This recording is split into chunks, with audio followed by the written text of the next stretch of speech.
Hi friends, இப்போ என்ன பார்க்க போகிறோன்னா வருகிற தமிழ் புத்தாண்டு நேரம் மற்றும் என்னென்ன செய்ய வேண்டும் என்பதனை பற்றி நாம் பார்க்கலாம்.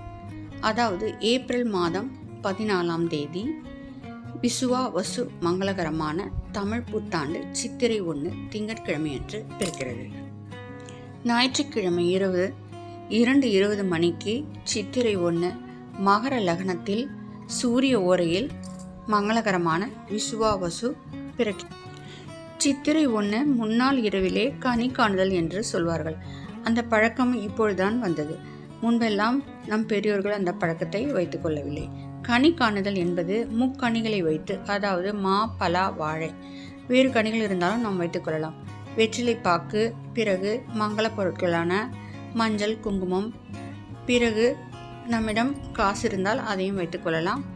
நம்மிடம் தங்கம் இருந்தாலும் அதையும் வைத்துவிட்டு இரவே நாம் ஒரு தாம்பாளத்தில் வைத்துவிட்டு மலர்களையும் வைத்துவிட்டு கண்ணாடி இருந்தால் அதையும் வைத்துவிட்டு நாம் ஹாலில் இருந்தால் அதில் வைக்கலாம், இல்லை பூஜை ரூம்லேயே நாம் வச்சிடலாம். வச்சுட்டு நாம் காலையில் நாம் எழுந்திருக்கும் போது அந்த தட்டை பார்த்து விட்டு மங்களகரமான நாள் நமக்கு அமைய வேண்டும் என்று இறைவனை வேண்டிக் கொண்டு நாம் பிறகு குளித்துவிட்டு பூஜையை செய்யலாம்.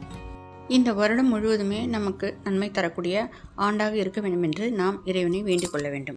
அன்றைக்கு நாம் மங்களகரமான 3 பொருட்களை வாங்க வேண்டும். மகாலட்சுமியின் அம்சமான உப்பையும் மஞ்சள், குங்குமம், பிறகு சர்க்கரை, வெல்லம், நாட்டு சர்க்கரை, கற்கண்டு, இதெல்லாம் நாம் அன்றைக்கு வாங்க வேண்டும். நாம் செய்யும் உணவிலும் 6 வகை சுவையை சேர்த்து நாம் செய்ய வேண்டும். முக்கியமாக நம்ம வீட்டிலலாம் கண்டிப்பாக மாங்காய் பச்சடி செய்வாங்க. அதுக்கப்புறமா ரசம் வைப்பாங்க, அதாவது வேப்பம் பூ சேர்த்து ரசம் வைப்பார்கள்.